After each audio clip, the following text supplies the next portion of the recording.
Let's talk about a feeling. You know the one? It's that quiet, constant hum of anxiety that kind of follows you around, especially when you think about money.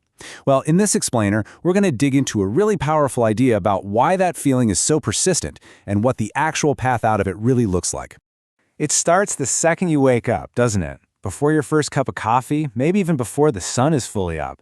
That mental calculator is already running. You're just lying there, tallying up what needs to go out versus what you hope is coming in. And let's be real, this isn't fun math. You're not calculating the down payment on a dream house or planning some huge adventure.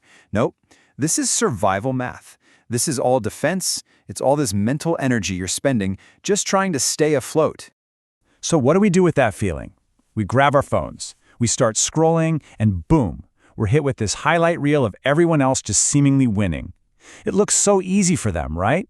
And that little voice in the back of your head starts to whisper, "What am I missing here? How are they making it work?" And this kicks off a cycle that is so predictable, it is absolutely maddening. The income, it stays about the same. The bills, they're always there. And the month ends with that same tired, broken promise you make to yourself, okay, next month, for real. That's when I'll get a handle on things. Now, this is probably the most important thing you're going to hear today. If that cycle sounds familiar, it is not a personal failing. You're not lazy. You're exhausted. You're just tired of pouring all your energy into things that don't seem to make a real difference. You save a little and then life happens. The car breaks down, the kid gets sick, and you are right back where you started. It's just draining. So if the problem isn't a lack of effort, then what is it? What's really going on? This is where we need to pivot. Because the real trap, the invisible cage that keeps us running in that same circle, it's not what we've been told it is. You know those brilliant ideas you have for changing things? Why do they just vanish by morning? Well, they get drowned out.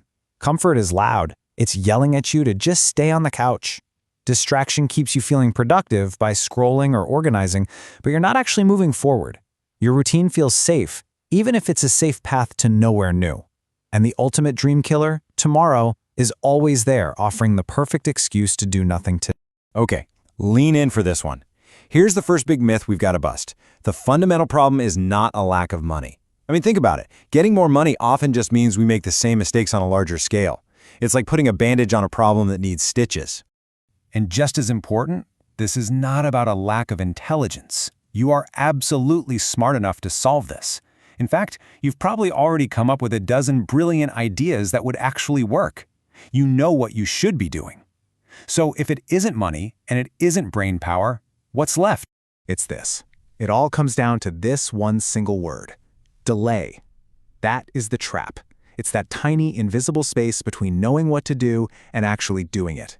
It's the habit of putting off the one decision or the one action that could change the whole game.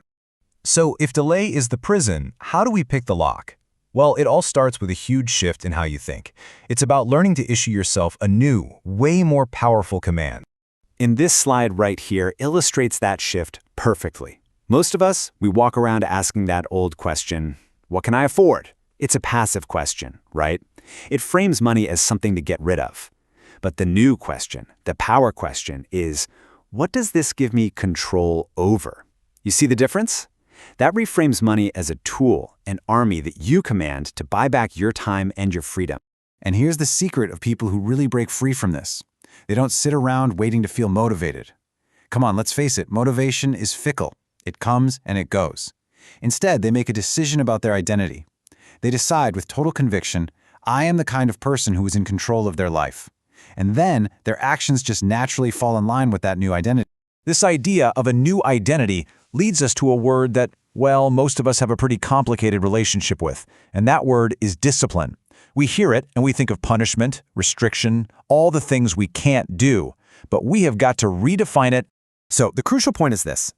Discipline isn't about hating yourself into having good habits. It is an act of self-respect. That's what it is. Every time you make a hard choice, saving instead of spending, working on your goal instead of watching TV, you are literally casting a vote for your future self. You're choosing long-term control over short-term comfort. And all of this builds to a core truth. Real freedom, the kind that lets you sleep through the night without that constant hum of anxiety, it isn't ultimately found in a bigger bank account. It's found in achieving mastery over your own impulses, your own decisions. And what does that mastery look like in the real world? It looks like calm. It's a person who moves with patience, with purpose. They're never in a frantic rush because they're not constantly putting out fires. They aren't just reacting to what life throws at them. They are consciously directing where their life is going. So we've named the trap, it's delay. And we found the key. It's a mindset of self-mastery, which brings this entire thing down to a single, very personal choice that only you can make. Because at the end of the day, this journey has nothing to do with your paycheck. It has everything to do with your identity. Every single day you choose to delay, you are strengthening the identity of a person who just waits for things to get better. You are actively becoming that person. And so that's the question on the table. Will you let tomorrow be the place where you store your dreams forever?